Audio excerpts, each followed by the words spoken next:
자, 앞전에 꽃 영상을 올렸는데요. 꽃이 이쁩니다. 이게 홍무회화인 것 같아요. 현재 눈이 좀 오고 기온이 좀 떨어져 가지고 봄이 좀 이런 것 같은데 여기는 아마 꽃이 피기 시작했어요. 봄이 가까이 성큼성큼 다가오고 있습니다. 제가 꽃을 이렇게 찍어 놨는데 이것은 사찰이 됩니다. 경상남도 통도사가 되겠습니다. 통도사를 검색을 해보면 뭐 조계종 통도사라고 이렇게 설명을 해주고 있고 이런 사찰 다양한 이미지가 확인이 됩니다. 이미지 한번 볼게요. 이런 식의 이제 건축물이 있습니다. 제가 여기 갔다 왔는데 여기에 이제 꽃이 피었더라고요. 이쪽은 좀 빨리 피는 것 같아요. 왜 그런가 하면 이게 자리가 움푹 파인 그 지형에 자리를 잡고 있어가지고 그런 것 같습니다. 이런 다양한 건축물이 있네요. 그런데 이런 거 보면 좀 이상하죠? 이런 사찰 건물 보면 이 지어는 이제 얼마 안 되는 것 같아요. 다들 보면 여기 보시기 바랍니다. 이거 다 새로 지었잖아요. 우리나라에는 좀 오래된 건축물이 없는 것 같아요. 최고로 오래됐다고 생각하는 이거 연대를 보면 한 200년 정도밖에 안 되는 것 같습니다. 자, 이제 본론으로 들어가 보도록 할게요. 자, 현재 요거는 제가 앞전에 또 찍어 놓은 영상인데 여기 보면 이렇게 설명을 하고 있죠. 자, 우리나라의 수도는 이 한성부라고 하는데 이게 직내라고 되어 있습니다. 여러분 잘 안 보이시겠는데 조금 확대해 보면 여기 직내라고 이렇게 정확히 나와 있죠. 그러니까 직내 한성부라는 거죠. 이 직내는 그 명나라 수도밖에 없어요. 자, 제가 직내라고 한번 확인해 보도록 할게요. 자, 직내를 검색을 해보면 명나라 홍무제 시기에 명나라 최초의 수도였던 응청부 주변을 직내라 불렀다. 그 영락제 시기 때 1403년에 명나라 수도가 또 순천부 베이징 북경으로 또 이전되고 순천부 주변 지역, 즉 현재의 베이징 북직내라 이제 부르고 그리고 저 응천부 주변 지역을 남직내라 불렀다 이렇게 설명을 합니다. 요거는 난징이 되겠죠. 현재 뭐 짱수성 뭐 이렇게 되어 있네요. 상하이시 이렇게 나와 있으니까. 그러니까 직내라는 거는 이 명나라가 수도를 부르는 이름이다. 알 수 있습니다. 북직내, 베이징 북경하고 남직내, 난징이 되겠습니다. 그리고 이 두 개의 지명이 청나라 시대에도 계속 사용해 있는 것으로 확인이 됩니다. 북직내, 직내성 개편됐다 이런 내용이 나오죠. 그렇기 때문에 조선왕조 신락에 보면 이게 직내 한성부가 조선의 수도인 것으로 확인이 되죠. 그러면은 명나라는 우리는 보통 홍건난이 일으킨 주원장이 건국한 나라가 아닌 게 여기서 이제 드러나는 경우가 됩니다. 제가 조선왕조실록에 현재 그 부분 찾아놨는데요. 이거는 세조실록 37번째 세조 11년 11월 15일 기미 세 번째 기사 1465년 명성화 1년 해가 되겠습니다. 자, 여기 아래쪽에 보면 정확하게 여기 기록이 되어 있죠. 자, 여기 한성부 나오지 않습니까? 자, 여기에 어머니 있지 않습니까? 직내 한성부라고 되어 있잖아요. 자, 그리고 위쪽에 보면은 또 설명이 또 되어 있죠. 신의 명나라 관제를 보건대 남직내 그리고 북직내 뭐 순천 팔부 이런 게 나오고 여기 고황제의 뭐 깊은 생각입니다. 자, 그리고 본조 팔도라고 하니까 이 한성부가 있는 곳이 본조 팔도가 돼야 된다. 자, 그런 설명이 되겠죠. 당연히 수도에 있는 한성부를 설명하는 부분이니까 한성부 그 주변에 있는 지명들이 그게 본조 팔도가 돼야 되지 않겠습니까? 그래야 문장의 이치가 맞고 그 뜻이 맞는 경우가 되죠. 그러면 이 한성부가 대륙 남직내나 그 북직내가 이것이 이제 수도였는데 팔도는 다른 데 지명을 이용해가 여기 적어놨다 그러는 것도 그게 좀 이해가 안 가는 부분이 되는 거죠.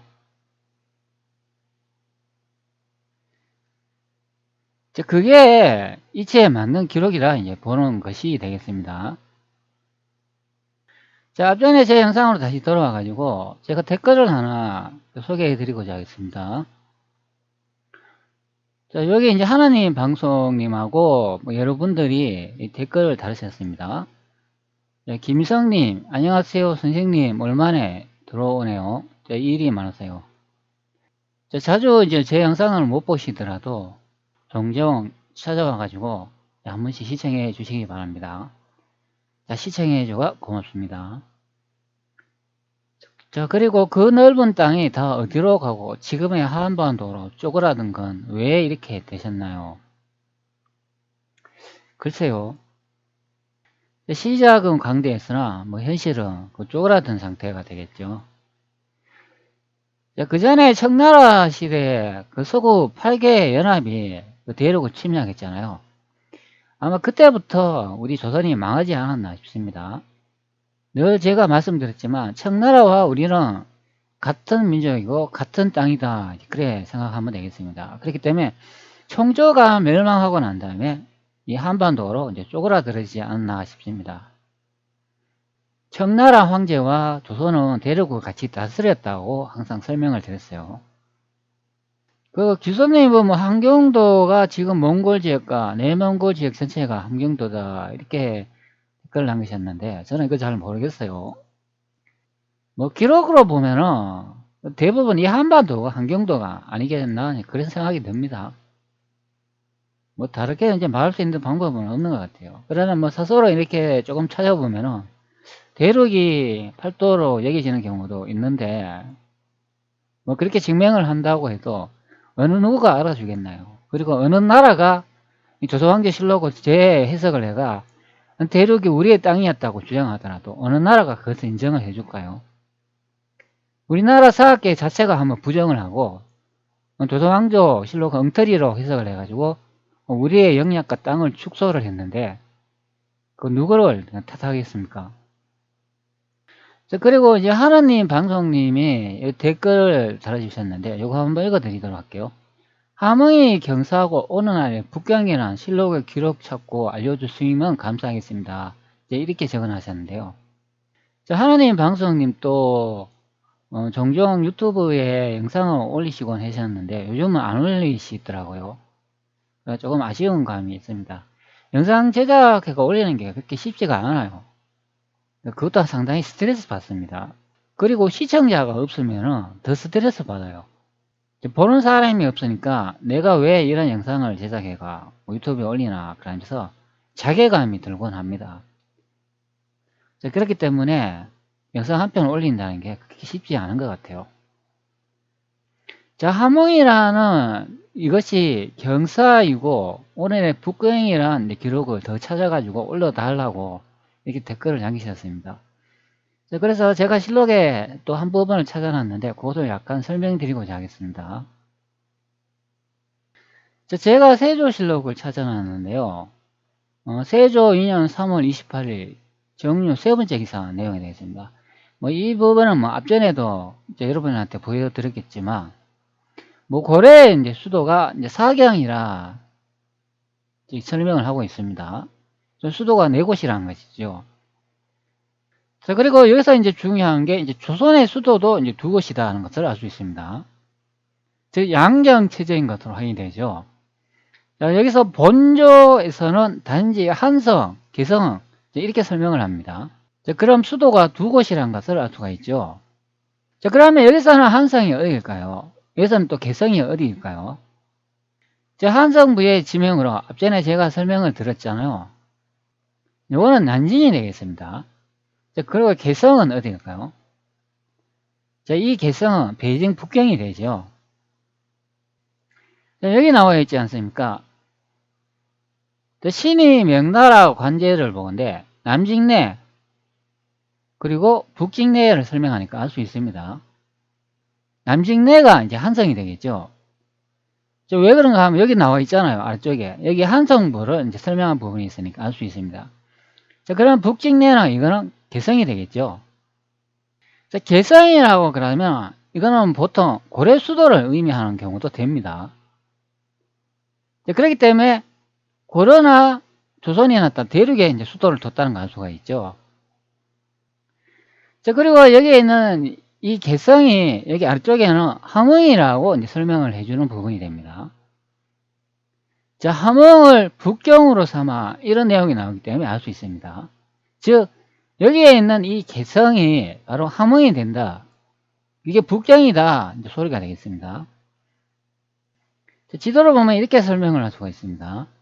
자, 명나라 시대 때는 베이징 북경이 이곳이 북식내가 되겠습니다. 자, 제가 여기 함흥, 베이징 북경이라고 적어놨죠. 그 다음에 난징이 남직내가 되겠습니다. 그럼 수도가 이제 두 곳으로 이제 확인이 되죠. 자, 여기 함흥으로 적어놨는 이것이 개경이 되겠습니다. 즉, 고려의 수도이기도 한 내용이 되죠. 그리고 아래쪽에 여기 난징이 한성이 되겠죠. 그걸 다른 말로는 한성부라 부른다. 이제 그런 설명이 되는 거예요. 한성부. 자, 그래서 수도가 이제 두 곳이 된다. 자, 그런 설명이 되는 거죠. 자, 그리고 베이징 북경을 이제 함흥으로 이제 불렀다.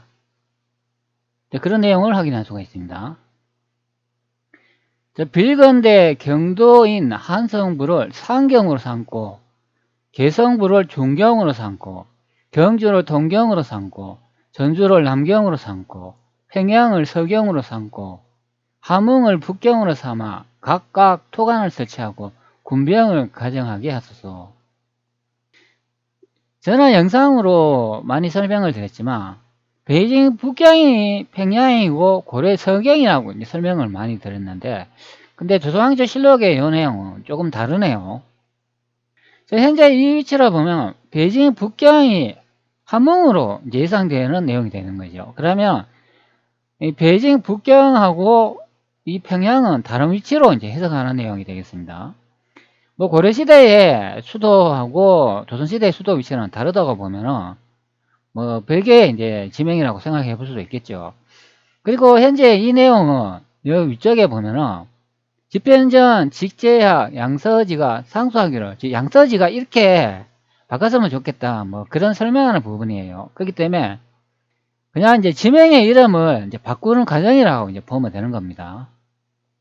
자, 그러면 여기서 평양은 어디일까요? 이거는 삼서성을 말하는 것 같아요. 우리가 보통 그 당나라의 수도, 현재 시안시를 의미하는 경우가 되어 있습니다. 여기가 이제 평양인 것 같아요. 자, 그러면 저는 앞전에 영상을 촬영하면서 고려의 수도 서경이라고 여기 이제 많이 설명을 드렸는데, 그러면 아닐 수도 있다, 이제 그렇게 예상해 볼 수도 있는 경우가 되죠. 왜 그런가 하면 평양이라는 지명을 사용하고 있기 때문에 그렇습니다. 자, 왜 그런가 하면 여기 나오지 않습니까? 그러니까 평양을 서경으로 삼고 이런 내용이 나오니까 평양이라는 지명을 계속 사용하고 있었는데 그것을 서경으로 바꾼다, 그런 내용이 되는 거예요. 자, 그리고 함흥이라는 지명을 사용하고 있는데 그것은 이제 북경으로 이제 삼는다. 뭐 북경이라고 그러면 베이징 북경으로 예상되는 부분이죠. 자, 그리고 전주는 남경으로 삼고 그러니까 요거는 남직내가 되겠죠. 난징이 되겠습니다. 자, 그리고 여기 경주 동경이라고 되어 있는데 이거는 제가 선양키로 잡아놨어요. 한반도 서울로 잡으려고 생각을 해봤는데, 그거보다는 그 선양시가 좋지 않겠나, 이제 그렇게 이제 예상돼 가지고 그 전에 앞전에 제가 수도를 여기다 이제 잡아놨지. 여기가 이제 동경이라고. 한반도 서울 여기에 잡으려 하다가 그래도 역사적 맥락으로 봤을 때 이쪽의 심양이 더 좋지 않겠나 싶어가지고 그렇게 이제 규정을 했습니다. 자, 그리고 이쪽의 내용을 다시 한번 볼게요. 빌건대 경도인 한성부를 상경으로 삼고 이런 내용이 나오잖아요. 자, 원문에도 보면은 여기 보이죠? 자, 이 부분이 되는데 여기 상경이라는 문자를 볼 수가 있죠. 여기서 상경은 우리가 보통 높낮이를 말할 때 이제 많이 사용하는 위상자를 사용하고 있습니다. 자, 그런데 여기서는 방위가 아닙니다. 뭐 오른쪽, 왼쪽, 위쪽, 아래쪽 이런 방위가 아니고 즉 위상자, 최고로 높은 수도를 의미한다, 그런 의미가 됩니다. 최고로 높은 수도가 이게 한성부고 자, 그 다음에 높은 수도가 여기 개성부 중경이 된다. 이제 그런 설명이 되고, 요 경주는 동경으로 삼고, 이제 요런 해석을 해놨네요. 요거는 이제 위치인 것 같아요. 그 다음에 이제 전주는 남경으로 삼고, 요것도 이제 방위 위치인 것 같습니다. 평양을 이제 서경으로 삼고, 요것도 이제 방위 위치가 되는데, 여기서 상도나 중경은 이거는 방위 위치가 아니고 최고의 높은 수도고 그 다음에 중간 가는 수도다, 이제 그런 의미가 되는 거예요. 그래서 여기 보면 빌건대 경도 한성뷰는 상경으로 삼는다. 즉 최고로 첫 번째 수도로 삼는다. 그렇게 이제 해석되는 부분이에요. 그런데 여기다 보면 또 개성부가 나오는데 이 개성부가 중경으로 삼고 이렇게 되어 있는데 위쪽에 보면은 단지 한성과 개성을 양경만을 설치했다, 이런 내용이 나오는데, 그러면 여기서는 이 개성하고 여기 아래쪽에 이 개성부는 같은 곳일까요? 아니면 다른 곳일까요? 좀 설명하기 좀 애매합니다. 자, 여기서 이제 함흥부의 이제 위치를 다시 한번 확인해 보도록 할게요. 함흥은 북경으로 삼아 이렇게 되어 있잖아요. 자, 요거는 이제 다른 부분의 내용인데, 요것도 한번 내용을 한번 살펴볼게요. 요거는 대사연 양성지가 궁극편에 10조를 올렸는데 이러기를, 이런 내용이 됩니다. 자, 여기에 보면 함흥의 내용을 이제 확인할 수 있는 부분이 또 있어요. 신이 듣건데 당나라 현종 때에는 종실이 합에 나오지 않았고 송나라 태종 정시가 있었고 남송에는 서남 두 외종성은 있어 종실을 처리하였다고 하는데, 지금 혹 이 뜻을 모방하여 경주, 전주, 평양, 영흥, 개성부에 영정과 함흥, 봉궁이 각각 직질이 났고 친속의 먼 종실 두 사람을 보내어 3년에 한 번 교대하여 향하를 받들게 하고 뭐 이런 내용이 나옵니다. 여기다 보면 경주 나오죠. 그리고 전주 나오고 평양 나오고 영흥, 개성부 나옵니다. 이게 이제 앞전에 요 지명하고 이제 비슷한 것 같아요. 여기 개성부하고 경주 나오잖아요. 그리고 전주 나오고 평양 나오고, 그렇습니다. 자, 평양은 서경으로 돼 있고, 자, 여기 보면 또 함흥 나오지요. 함흥이 이제 북경을 삼고 이런 내용이 나오니까, 자, 이 기록은 1465년 명성화 1년의 기록이고, 앞전에는 여기 보십니다. 이게 1456년이죠. 좀 다르죠. 자, 여기서 제가 말하고자 하는 내용이 이 내용이 되겠습니다. 함흥 봉궁에 이렇게 나오니까 지금 함흥이 봉궁이다, 이제 그렇게 설명을 해주고 있어요. 현재의 기록은 이거는 세조실록 기록이 아닙니까? 이거는 1465년도 기록이에요. 이때 명나라 수도는 앞전에 말했는 그 북직내, 남직내가 있습니다. 여기 보면 함흥이 봉궁에 이런 내용이 있으니까 함흥이 바로 조선의 봉궁이다, 또 수도가 있는 곳이다 설명하는 부분이에요. 그러면 아래쪽에 내용을 보면 신이 명나라 관제를 보건데 이 내용에 보면 남직내 나오고 북직내가 나오니까 이 두 중에 이제 한 곳이다 하는 것을 알 수 있죠. 그런데 이 기록은 시대적으로 보면 이게 1465년이기 때문에 여기서 수도는 보통 우리가 북직내, 베이징, 북경을 말합니다. 그렇기 때문에 여기 함흥이 봉궁이 있는 위치다 하고 설명을 하기 때문에 이거는 베이징, 북경이라는 걸 알 수가 있죠. 그리고 여기에 이제 한성부가 나오는데 이 한성부는 여기에 있는 남직내가 되겠습니다.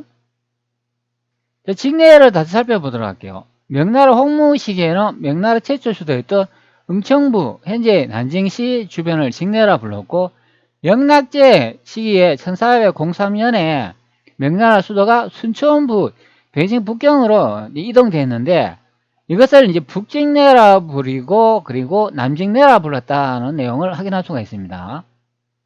1594년 왕반이 제작한 지도를 보면은 여기에 정확하게 기록이 되어 있습니다. 여기 보시면 이 북직내라고 되어 있죠. 순천부라고 되어 있습니다. 여기 경사라고 적혀 있죠. 바로 이 부분이 되겠습니다. 이게 베이징 북경이 되겠습니다. 그리고 아래쪽으로 이동을 해 볼게요. 자, 여기로 보면 남직내라고 되어 있죠. 여기 황성이 되겠습니다. 자, 그리고 응천부라고 되어 있죠. 자, 정확하게 일치가 되죠. 자, 그리고 한반도를 한번 보도록 할게요. 자, 여기는 경도라고 이렇게 적혀 있죠. 자, 그리고 뭐 송도, 개성이라고 되어 있네요. 자, 그리고 이 지도 위쪽에 보면 여기 평양이 보이죠.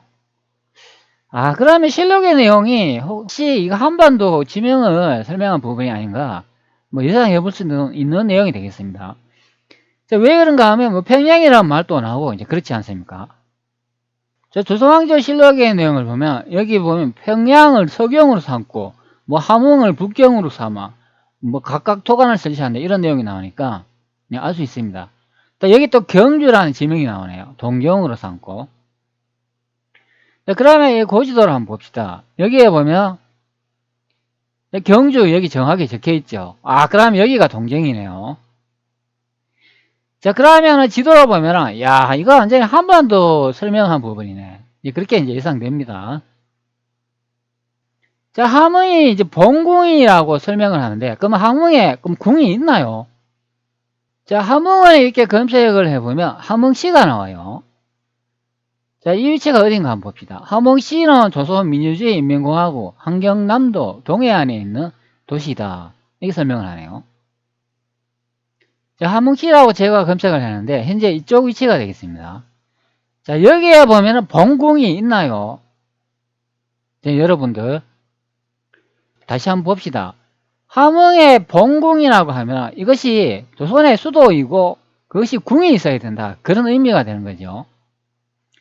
자, 여기도 원문에도 한번 봅시다. 여기 함흥 본국이라고 나오지 않습니까? 자, 여기 보면 함흥 본궁이라고 되어 있지 않습니까?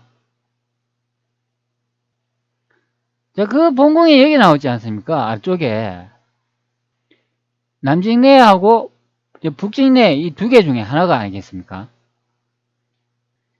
자, 함흥이 여기 한반도 이쪽 부분이 맞는 기록의 조선왕조 실록의 내용이라면 여기에 무슨 궁이 있나요? 여러분 여기 궁이 있었다는 거 들어보셨나요? 자, 그리고 이거는 조선의 수도 위치도 아니잖아요. 여기에 있는 이 함흥시는. 자, 그리고 1456년도 기록을 다시 앞전으로 돌아가 보면 자, 본조는 단지 한성 개성에 양경만을 설치했다 이런 내용이 나오니까 수도가 두 곳인 것으로 확인되죠. 자, 여기다 보면 또 본조라고 이제 설명을 하고 있잖아요. 자, 여기 보면 본조라고 어문에 나온 것을 확인할 수가 있습니다. 그리고 한성하고 개성을 경으로 두다. 자, 그럼 이경체제인 것으로 확인이 되죠. 자, 그리고 여기 본조라는 단어가 나오는데 여기도 보면 본이 나오죠.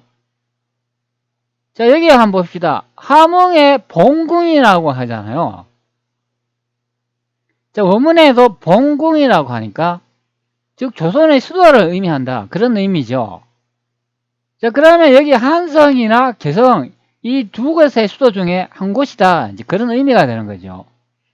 자, 그런데 아래쪽의 내용을 봅시다. 함흥이 이제 북경이라고 말하니까 이것은 베이징 북경을 말하는 내용이다. 알 수 있습니다. 자, 다시 함흥의 본궁이라고 하니까 그러면 이거는 베이징 북경이 되는 거죠. 왜? 시대적으로 봤을 때도 그렇다는 거죠. 이게 1465년도 기록이기 때문에 그렇습니다. 자, 그러면 이 함흥은 베이징 북경이 되는 거고 여기에 있는 한성분은 이거는 난징이 된다. 이제 그렇게 생각하면 되겠습니다. 자, 함흥 자사의 내용을 다시 한번 확인해 보도록 할게요. 자, 조선왕조 실록 내용에 보면 함흥이라는 내용이 나오죠. 조선 초기 함흥에 가 있던 태조에게 보낸 사신이다. 자, 여기서 태조는 이성계를 의미하겠죠. 1398년은 태조 7년에 제1왕자의 난으로 평소 가장 아끼던 두 아들 방번, 방석과 정도전 등 신복을 잃은 태조는 상심하여 정사의 뜻을 읽고 정종에게 양해하였다. 태조 이성계로 보면은 아들이 죽었다고 하잖아요. 방번하고 방석이 죽고, 그 다음 정도전이 또 죽었다고 하지 않습니까? 자, 그러면 이분들이 누구한테 죽었을까요? 그 태종 이방원한테 다 죽었죠. 그 정도전하고 이방원을 이제 검색을 해보면 이런 내용이 검출이 되죠. 정도전과 이방원은 조선 왕조 건국에 관하여 인물로 정치적 갈등을 겪었다. 정도전을 검색을 해보면 1398년 10월 6일 한성부 이렇게 내용이 나옵니다. 자, 여기 한 내용이 나오죠. 이방원의 기습 공격이 당하다 이런 내용이 나옵니다. 자, 그러면 여기 한성부라는 말이 나오잖아요. 자, 그러면 이 한성부의 위치가 어디겠습니까? 자, 정도전에 대한 내용을 우리 역사안에서 검색해보면 이렇게 설명을 하네요. 정도전 백성이 근본이 나라를 꿈꾸다. 자, 그런데 여기 대한민국 서울 한반도 경국권을 설명을 하고 있습니다. 자, 정도전을 체포하도록 명령한 이방원이 소리쳐서요. 정도전은 어쩔 수 없다는 걸로 알고 자신의 죽음을 받아들이는 표정을 지었어요. 조선 건국의 1등 공신이었던 정도전은 왜 한때 뜻을 같이 했던 이방원의 칼에 죽어야만 했을까요? 자, 그 다음에 이방원이 정도전을 죽였다는 것을 알 수가 있습니다. 그런데 여기 한반도 여기에서 다 발생을 했다고 하네요.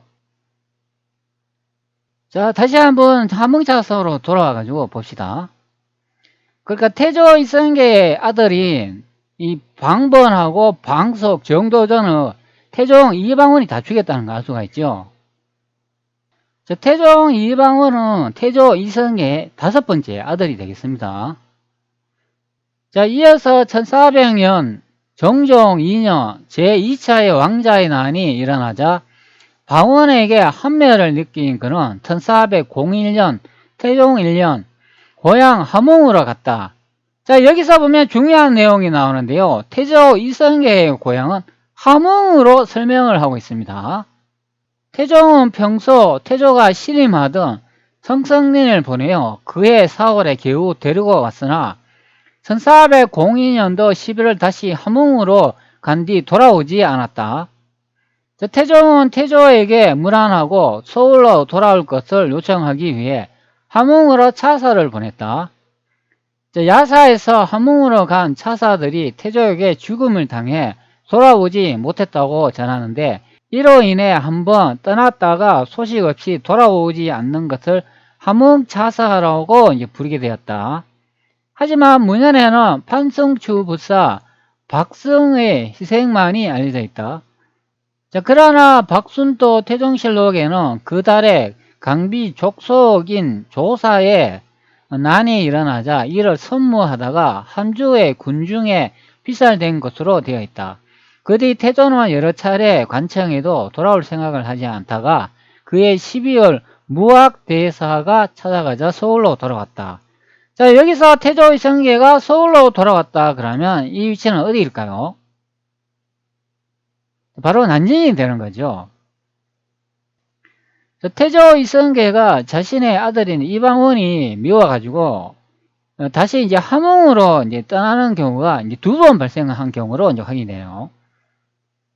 처음에 한번 함흥으로 태조 이성계가 떠났을 때 성성리라는 사람이 또 데리고 왔는데 1402년도 11월 다시 또 함흥으로 또 되돌아갔다고 합니다. 자, 그리고 난 다음에 그해 12월 무학대사가 이제 찾아가 이제 서울로 다시 또 돌아왔다. 자, 이렇게 설명을 합니다. 자, 이 나라에서 중요한 게 이 함흥이라는 곳이 태조 이성계의 고향이라고 설명을 해주고 있어요. 태조 이성계의 고향을 검색을 해보면 영웅군이라고 이렇게 되어 있습니다. 1335년 11월 4일 영웅군 이렇게 되어 설명을 하죠. 본가는 전주고 휘는 단이고 이렇게 설명을 하는데 그러면 영웅군이 전주에 있는 곳인가요? 태조 이성계는 화령에서 태어났다고 하지 않았나요? 그런데 왜 영웅군이라고 이렇게 설명을 하나요? 화령이 영웅군에 있는 건가요?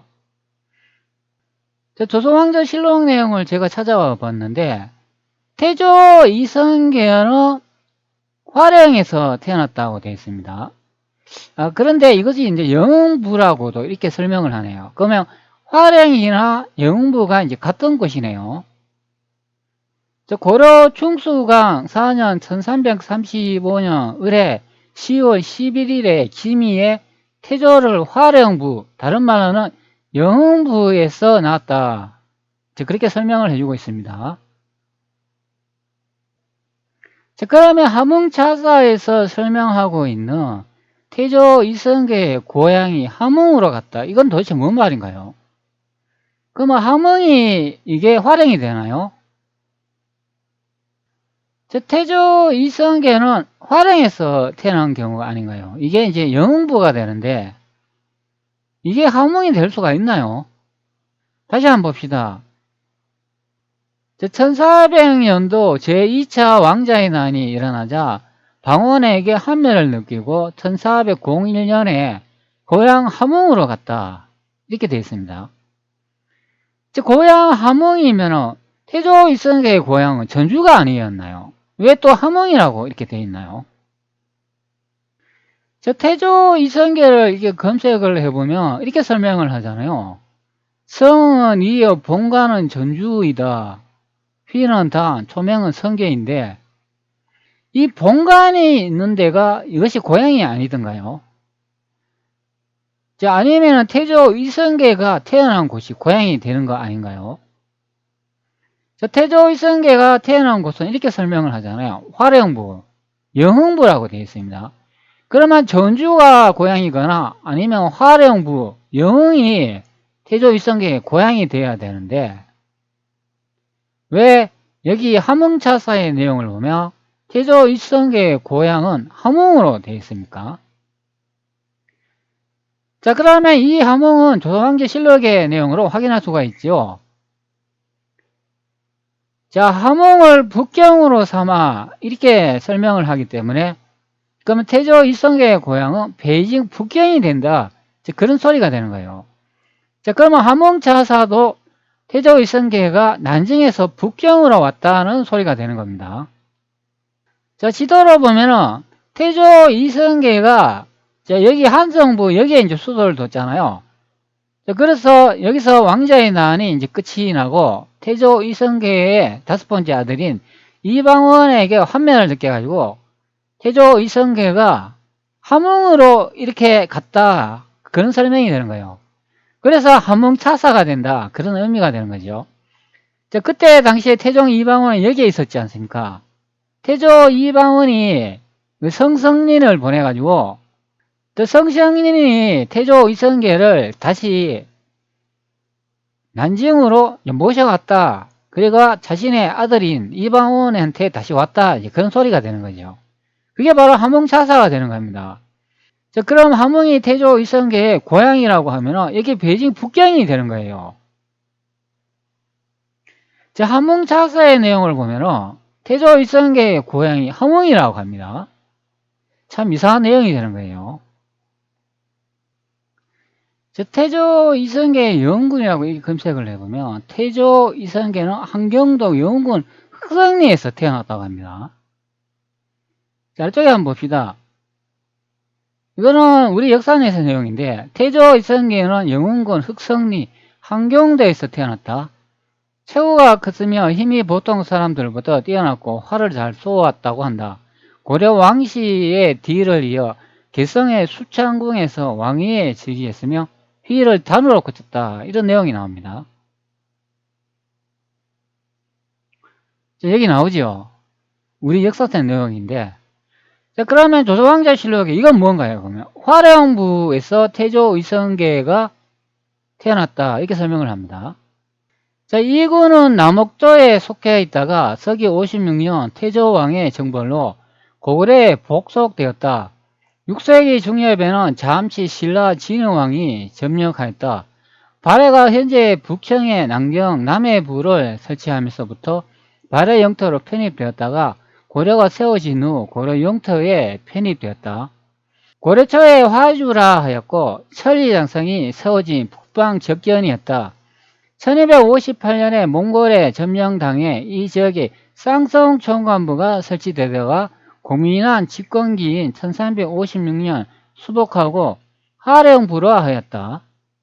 이것은 이성계의 수생지로 조선 태조 이성계는 하령을 국호로까지 검토했으나 조선 시대 이후로 영웅군으로 불렀다. 이런 내용이 나옵니다. 자, 그런데 이 내용에 보면 재미난 내용을 볼 수가 있어요. 자, 이 영웅군이 태조 이성계가 태어난 하령부라고 설명을 하고 있죠. 자, 그런데 이 하령부가 있는 곳이 쌍성 총간부라고도 설명을 합니다. 자, 그리고 여기에 보면 고려 초에 화주라고 하였는데 이게 천리장성이 있는 북경 접근에 세워졌다고 이렇게 설명을 합니다. 제가 이 천리장성이 뭐라고 설명을 드렸나요? 이게 마을장성이라고 설명을 드렸잖아요. 자, 예전에 제가 찍어 놓은 영상을 보면 고구려가서 마을장성이라고 설명을 드렸잖아요. 마을장성은 국내성은 어디인가? 요동가, 압록가. 자, 이 내용이 되겠습니다.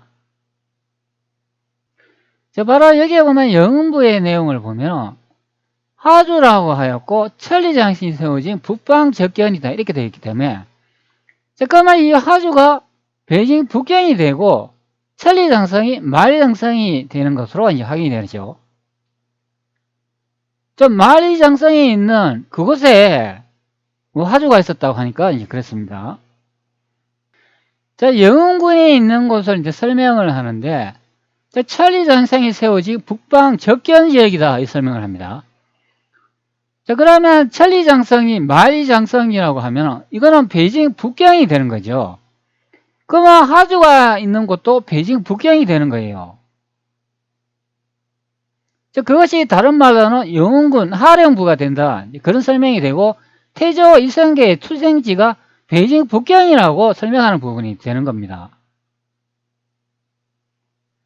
자, 그리고 베이징 북경에 있는 그것이 남옥조에 속해 있다가 서기 56년 태조왕. 자, 태조왕을 보면은 이렇게 설명을 하잖아요. 고구려 제6대 국왕이다 이렇게 설명하니까 태조왕이 정벌로 고구려에 복속되었다 이런 내용이 나오니까 이게 바로 베이징 북경을 설명한다. 그 6세기 중엽에 잠시 신라 진흥왕이 점령하였다. 자, 그러면 신라도 대륙이 되는 거예요.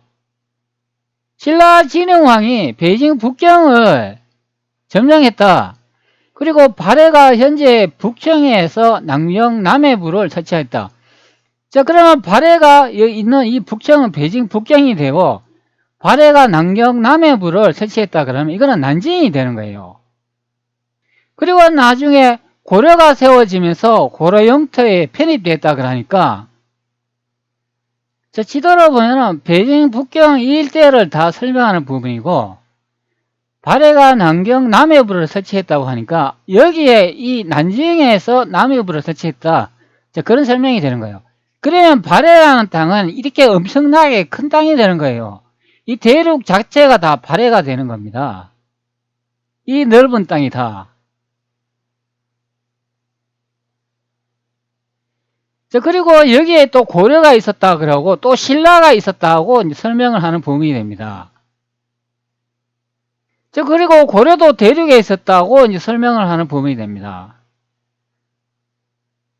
자, 앞전에 조선왕조실록으로 다시 와보면, 자, 함흥은 북경으로 삼았다 이런 내용이 나오니까 이게 베이징 북경이라는 거죠. 자, 다른 말로는 여기 위쪽에 있는 이 개성이 되겠습니다. 이 개성이 베이징 북경이라는 이야기죠. 그리고 한성은 난징이 된다 그런 설명이 되는 거예요.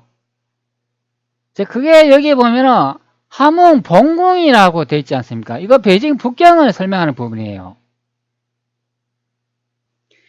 자, 그리고 명나라 황제를 이렇게 검색을 해보면 여기 아래쪽에 제1대 명태조 주원장이라고 이렇게 설명을 하고 있습니다. 자, 그런데 여기 위쪽에 보면 이 인물이 몇 명이 나오는데요. 주원장의 조상이라고 설명한 부분이 됩니다. 명덕조, 그리고 명의조, 명희조, 그리고 명인조 이렇게 되어 있는데, 자, 여기 주세진이라는 사람의 내용을 보면 이렇게 설명을 하지요.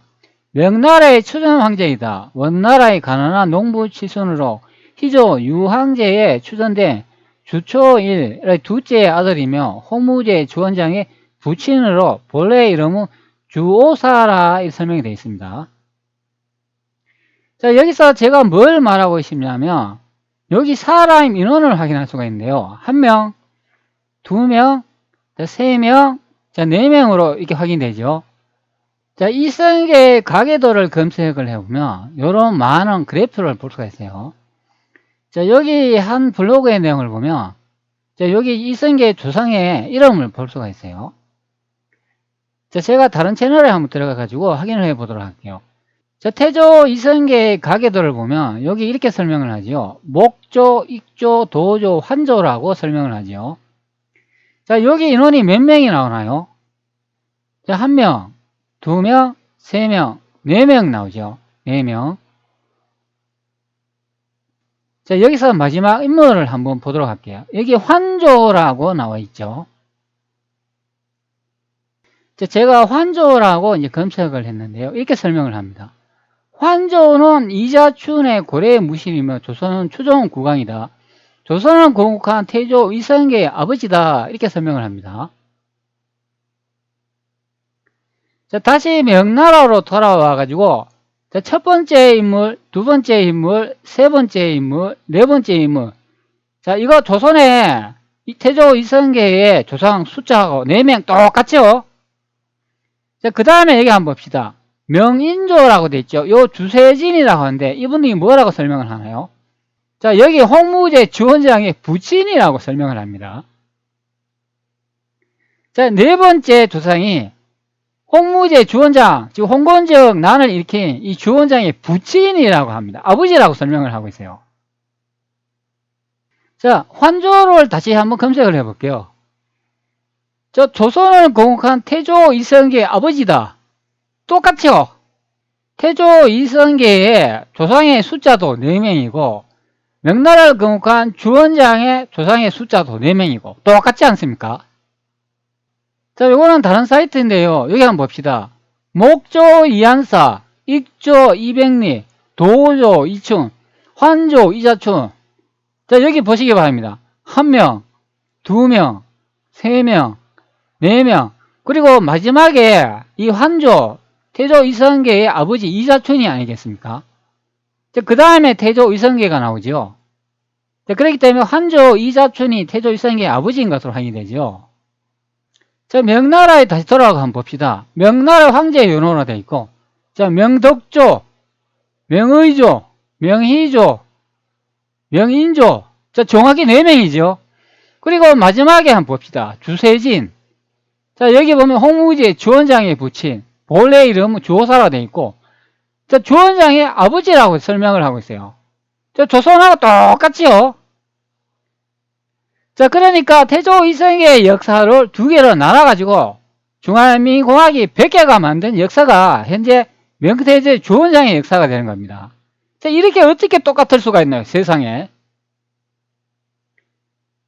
자, 주원장의 조상도 태조 이성계의 조상도 똑같고, 그리고 주원장의 일대하고 제2대 명혜종의 요 사이에 큰아들이 있는 것도 조선의 이성계의 역사하고 똑같습니다. 자, 그리고 조선왕조실록의 다른 부분을 한번 볼게요. 자, 이 부분은 세종길로 53구 세종 13년 8월 7일 김해 두 번째 기사 1431년 명성덕 6년의 내용이 됩니다. 자, 여기 아래쪽의 내용을 보면 이런 내용이 있죠. 14년에 자하명 공신 4등에 세훈되고 이내 참전 의정부사로 바꾸어 주충 익대 개국 자하명 공신의 호를 더하였다. 사명을 받들고 북경에 가서 고명과 인장을 청하여 받아가지고 돌아왔는데 어떤 사건으로 양천현에 안치되었다가 임원현에 석방되어 다시 참찬 의정무사에 제수되었다. 영락 계민현에 판사평부사에 임명됨에 전을 올려 사양하였으나 윤허하지 아니하였다. 울류연에 비로소 6조의 판서를 두어 계급을 정이품으로 하였는데 직위 2조 판서에 임명되었다. 정해년에 동부면 도순문 찰리사 영음 부운으로 나갔다가 곧 의정부 찬성사로 불러들어서 사안부 대사현을 검하였다. 자, 무자년에 다시 2조 판서가 되고 경인년의 천능도감 제조로서 경원부에 이르러 덕능, 안능 두 능을 함흥부로 받들어 옮겼다. 이런 설명을 하고 있습니다. 자, 그런데 해석 내용에는 이게 북경이라고 해석을 해놨는데요. 여기 보면은 경이라고 되어 있습니다. 북경이 아니고 경이에요. 조선의 수도에 갔다는 이야기입니다. 자, 이 부분 때 보면 또 교묘하게 대한민국 서학에서 또 번역 조작질을 해놨어요. 북경이 아니고 경이 되겠습니다. 자, 그러면 북경이라고 해석하는 의도가 뭘까요? 한반도에서 대륙 베이징 북경으로 갔다고 만들기 위해서 이렇게 북경이라고 해석을 해놓은 거예요. 실제는 여기에 원문에 경이라고 되어 있기 때문에 조선의 수도에 갔다 이렇게 해석해야 그게 정상이에요. 자, 그러면은 정상적으로 해석을 해놓으면 조선왕조실록에 번역 조작해 놓은 게 꼬박나고 들통나니까 이렇게 북경으로 만들어 놨다. 그런 의미가 됩니다. 모든 것을 한반도에서 벌어진 것처럼 맞추기 위해서 북경으로 해석을 해놨다. 그런 의미가 됩니다. 자, 여기 아래쪽에 보면은 덕능이라는 말이 나오고 안능이라는 말이 나오고 있습니다. 이게 도대체 뭔 말일까요? 자, 덕능이라고 한번 제가 검색을 한번 해볼게요. 자, 덕능이라고 이거 검색을 해보면 덕능은 조선 태조의 4대 조인 추도는 목조의 능이다. 자, 이렇게 설명을 합니다. 즉 태조 이성계의 4대 조인 조상이다. 그런 설명이 되는 거예요. 자, 그게 바로 덕능이다. 즉 4대 조의 묘다. 이제 그런 설명이 되고, 그 다음에 안능을 한번 검색을 해볼게요. 자, 안능을 검색을 해보면 한경남도 함흥의 덕능의 한 경내에 있는 조선 태조의 고조모의 효공 왕후의 능이다. 이렇게 설명을 합니다. 즉 이 기록의 내용을 보면 태조 이성계의 조상인 덕능하고 안능 함흥부로 옮기는 내용이 되어 있습니다. 자, 그런데 함흥부로 옮기는데 여기에 건문이 왜 나오나요? 이거 보통 주원장이 후손 건문제 아니겠습니까? 자, 명나라를 살펴보면 여기 명나라 제2대 황제 건문제가 되겠습니다. 자, 조선으로 따지면 정종이 되겠습니다. 조선의 제2대 황제 정종이 된다. 자, 그런 의미가 됩니다. 자, 그러니까 조선왕조실록에 이 건문제가 나와 있는 거예요. 이 같은 인물이에요. 생각해보면 이런 경우가 되는 거죠. 누군가 좋아하는 사람이 있거나 아니면 자신의 딸이나 아들이 있을 경우 그 애칭이라고 하죠. 아니면 별명 이런 걸 이제 다르게 지어가 부르는 경우가 됩니다. 실제 이름은 홍길동이지만 그 애칭이나 그 별명 같은 거 있잖아요. 그것을 다른 이름을 또 하나 만든다. 그런 의미가 되는 거예요. 별이다 이렇게 하나 만들고 그 다음에 두 번째 이름으로 북이다 이런 식으로 만들면 별아 북아 이렇게 부르는 경우가 되는 거죠. 그렇기 때문에 여기 건문이라고 이렇게 적혀 있으면 이런 거는 그냥 애칭이나 같은 사람을 다르게 부르는 말로 이제 해석을 하면 된다. 그런 의미가 되는 거예요. 그러니까 명나라를 이렇게 검색을 해보면 여기에 묘 있고 시호 있고 성명이 있고 뭐 능호 있잖아요. 이런 식으로 구분지어가 불렀는데 이것을 역사를 분리 작업을 해가지고 다르게 만들어 놨다. 그런 의미가 되는 거예요. 자, 여기에 보면 경원부라는 이런 지명을 볼 수가 있어요. 경원부에 이르러 덕능, 안능 두 능을 함흥부로 받들어 옮겼다. 자, 여기 경원부라는 이 문장을 제가 복사해가지고 한번 확인을 해볼게요. 자, 경원부라고 제가 미리 검색을 해놨는데, 경원부로 검색을 하면 일반적으로는 조선시대 함경도, 경원 지방을 가난하던 관청이다, 행정구역이다, 이렇게 설명을 해요. 자, 그러면 요거는 이제 한반도에 있는 지명 이름이 되는 거예요. 자, 함경도라고 검색을 해보면 이쪽 붉은색 부분에 이쪽 부분을 설명한 부분이 됩니다. 자, 그리고 여기 아래쪽으로 이동을 해보면 여기 또 다른 자료가 보여요. 여기 경원부라고 되어 있죠.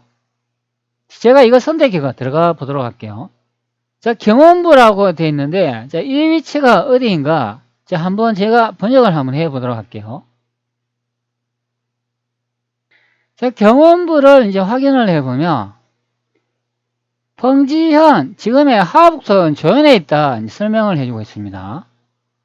자, 그러면 하북선 조현이 어디 있는가 또 한번 살펴봐야 되겠죠. 자, 하북선 조현은 중국 하북선 석가장시에 있는 지역으로 조주교와 조주도료도마 등이 있습니다. 자, 이렇게 설명을 합니다. 자, 그러면 석가장시가 또 어디 있는지 한번 확인해 보도록 할게요. 자, 스자장시를 검색을 했는데 지도를 좀 축소를 한번 해볼게요.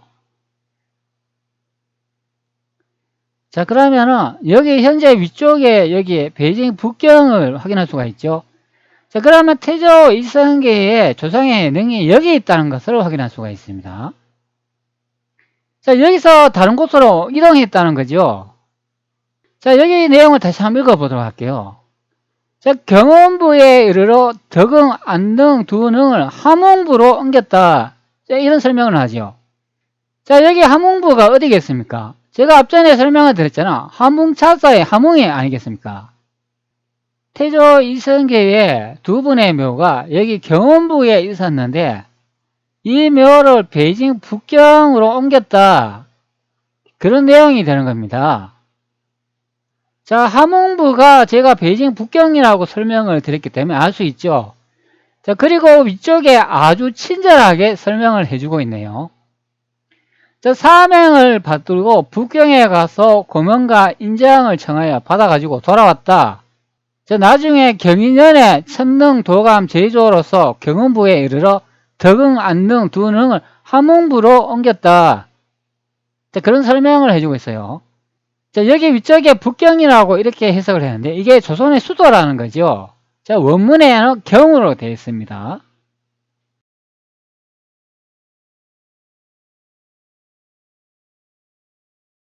자, 그게 이거로 알 수가 있죠. 한문차사 내용으로 확인을 가능하다. 그런 의미가 됩니다. 자, 여기 아래쪽에 태조 이성계의 고향이 함흥으로 되어 있어요. 베이징 북경이 되어 있습니다. 자, 그러면 조선왕조실록에 여기 하령부라 되어 있고 이게 영흥부라 그러면 이거 좀 이상한 내용 아닌가요? 태조 고황제를 검색을 해보면 이게 알 수 있는 내용이 됩니다. 정교 대화 행장, 자, 이 부분의 내용인데 명의 태조 고황제가 무신년 정월 을에 천자 위에 올라 지 원년 효노를 홍무라고 했는데 그 애가 다시 돌아왔다고 간지에 쳐서 이달에 마침 그날이 들었으니 어찌 그냥 넘어가겠는가. 자, 여기 아래쪽에 내용이 나오잖아요. 이 해의 이달은 바로 우리 선대왕이 위문을 선양하여 병난을 평장하신 해요 달이다. 음모가 영남 호남에서 꾸며져 기전까지 곧바로 밀고 올라왔는데 실지한 무리들이 내응을 하고 밖에서 부정한 도당들과 함께 힘을 합하고 있었으므로 이런 내용이 나오니까 자, 여기 보면 실지한 무리라고 이제 설명을 하고 있기 때문에 자, 이런 무리들이 홍건나라는 이렇게 무리가 되겠습니다.